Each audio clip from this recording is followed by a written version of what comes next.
Hello friends, welcome to Mittal's kitchen. તો આજે આપણે દહીંવાલા ચિકન બનાવવાના છે. તો એના માટે આપણે 1 કપ જેટલું દહીં લીધું છે. એની અંદર આપણે રૂટીન મસાલા એડ કરી દીધા છે અને આદુ મરચાં અને લસણની પેસ્ટ પણ લીધી છે અને સ્વાદ પ્રમાણે મીઠું એડ કરી લેવાનું છે. એની સાથે જ આપણે ચિકન લીધું છે, વિથ બોન લીધું છે. એને આપણે થોડી વાર માટે રહેવા દેવાનું છે.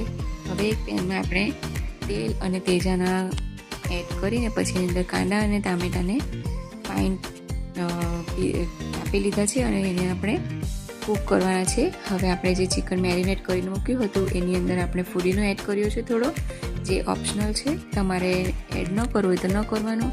હવે આપણે બધું એડ કરી દઈશું આની અંદર ને મિક્સ કરી દેવાનું છે.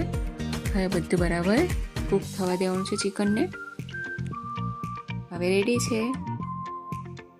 તો હવે આપણે ધાણા નાખીને સર્વ કરીશું. Thanks for watching.